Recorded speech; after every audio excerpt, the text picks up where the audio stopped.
Doctor Raimundo Tenorio, cuando alguien criticaba las acciones de gobierno del presidente electo, muchos de sus seguidores decían, no se equivoquen, todavía no es presidente.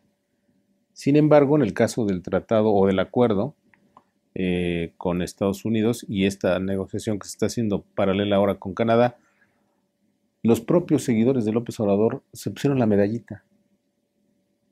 Entonces ahora sí es gobierno. ¿Qué papel tuvo este hombre que estuvo ahí cerca de las negociaciones con la representación del gobierno electo? Sí, como este tipo de acuerdos son proyectos de largo plazo, es decir, son transeccionales. Así ocurrió desde hace 24 años con Salinas de Gortari. El proyecto siguió con Ernesto Zedillo, con Fox, con Calderón, con el licenciado Enrique Peña Nieto. Bueno, lo mínimo que habría que esperar es de que el gobierno en turno que entre le dé continuidad a este proyecto de largo plazo.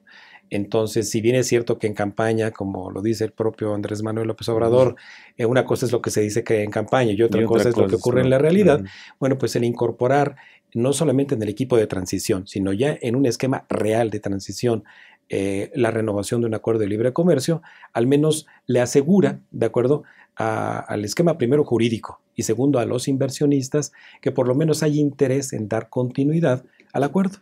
Y como lo escuchamos incluso en voz del propio señor Seade, dice, bueno, pues yo estuve aquí de observador, lo cual no coincide después con lo que dijo el negociador del parte del gobierno. Sí. Que se intervino. Sí. Bueno, vamos a creerle al señor Seade, ¿no? Que estuvo de observador. Pero el hecho de estar de observador y públicamente declarar que le parece que el acuerdo, en principio convenido con Estados Unidos para que se renueve en NAFTA, va en bien de inversión, de flujo comercial, de beneficio a los consumidores, pues me parece que se está empeñando la palabra de que por ahí va a continuar. Claro. Y de que no hay marcha atrás con un esquema de libre comercio que se ha traducido en bienestar de la población. Dígase lo que le diga. ¿Hay perdedores y hay ganadores en un esquema de libre comercio? Sí. Y sabemos también hay globalifóbicos y hay obviamente globalizadores.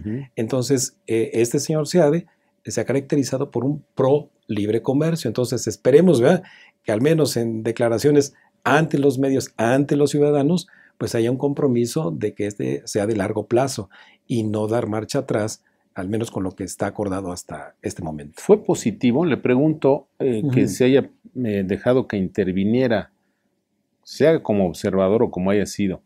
¿Fue positivo? Y explico la pregunta. Sí. Yo comenté y platiqué con mucha gente que me decía que había sido una muestra de debilidad del presidente Peña. Yo sostenía que era al contrario, que había sido una muestra de habilidad, no de debilidad.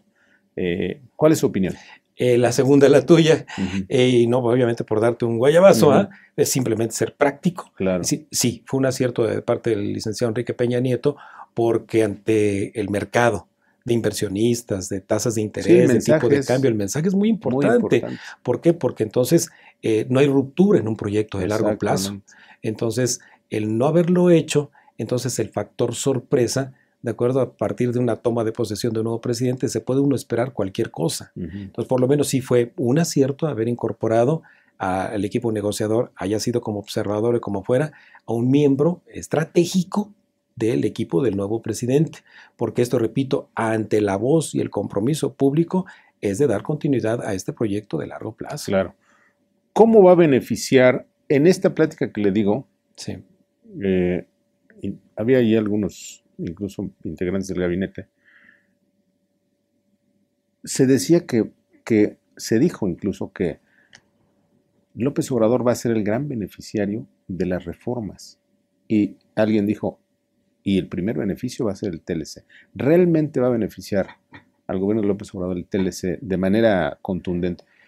Sí, porque como trae inercia el proyecto en términos de generación de empleo, de una balanza superavitaria, con el caso de Estados Unidos, de permanencia de esa inversión extranjera acá, de empresas transnacionales que encuentran certeza en el marco jurídico, pues evidentemente sí le va a beneficiar al presidente entrante porque se va a reflejar en las estadísticas. En los números. En los números fríos.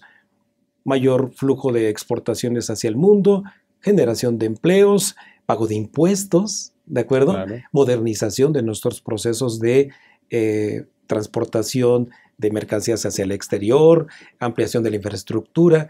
Es decir, es una buena herencia, si así lo queremos ver, de un esquema de continuidad, al menos en una estrategia de largo plazo que es el libre comercio. Claro. Entonces sí se ve beneficiado. ¿Eh? ¿Se saca la rifa del tigre? Sí, sin duda. ¿eh? Pero afortunadamente, si queda el esquema ya negociado, pues se quita también un problema Claro, menos. exacto. Ya llega con el pastel en la mesa. Así es, sí. Doctor, mucha gente se olvida, hoy todo el mundo habla maravillas del tratado, etcétera, etcétera, pero se les olvida que hace 25 años, cuando empezó la negociación, le dieron una paliza a Salinas. Sí. Todos los sectores de la izquierda, en ese tiempo yo estaba en el periódico La Jornada, sí. Había articulistas que se lo comieron vivo. Muy pocos, yo reconozco nada más a uno, lo he visto y públicamente ha dicho que se equivocaron.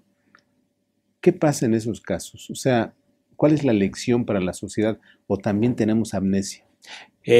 Un poco de amnesia, porque antes de esta negociación de libre comercio traíamos 3 años de historia de la negociación del Acuerdo General de Aranceles y Comercio, el GATT. GATT, sí. Así es. En aquel momento la estrategia, sobre todo de Salinas, fue parar la inflación. O sea, fue una estrategia para parar la inflación con el libre comercio, para que los precios internacionales de bienes que vinieran a nuestro consumo sin los impuestos de importación, que son aranceles, le pusieran un techo a los precios internos, claro. Número 1. Pero también algo que olvidamos es que se habló justamente de estos detractores, de que íbamos a vivir un proceso de desindustrialización, sí, de quiebre de la empresa pequeña que se van mediana. a acabar las empresas mexicanas, se las van a comer las empresas. Perdón, Ricardo, pero lo que yo vi y muchos hemos visto fue un proceso de reconversión industrial muy importante en México. Crecimiento impensable. Se hablaba de que éramos países de desecho de los países industrializados, sí. En términos de maquinaria, equipo, formas para producir, conocimiento para producir. Hoy lo que vemos es en muchas entidades federativas, sobre todo la industria automotriz. No, bueno. ¿verdad? Producción muy parecida, por ejemplo, a la que está en Múnich, Alemania, en términos de robotización, sí. De producción de automóviles, de tractores, ¿de acuerdo? De procesos de mecanización que hoy se localizan en nuestro país, igualito a como están ahorita en Estados Unidos o en cualquier parte de Europa. Y eso favoreció que tuviéramos un mejoramiento también en el conocimiento técnico. Entonces, no, me parece que... se equivocaron todos los detractores del TLC en su momento. Así es. Y pocos hoy lo reconocen. Así es, sí, señor. Le doy solamente un dato. Yo trabajé periodísticamente en León. Fui años después. Yo no reconocía esa región del país, que hoy es impresionante. Sí. Gracias al TLC. Así es. Y esto no quiere decir que sea un proceso de desnacionalización no. O de una pérdida de soberanía. No, tranquilos. A final de cuentas, esto creó empleos, sí. Una derrama económica muy importante también en generación de impuestos y sobre todo que los consumidores nos viéramos beneficiados de un acceso a bienes que antes justamente de esa apertura en el proteccionismo, no ¿de acuerdo? Esto que conocemos como fayuca, ¿verdad? Sí, bueno, hoy nuestros lentes oscuros, zapatos tenis, cosméticos, los traíamos de contrabando. Y digo los traíamos porque en las oficinas consumíamos muchos de esos bienes.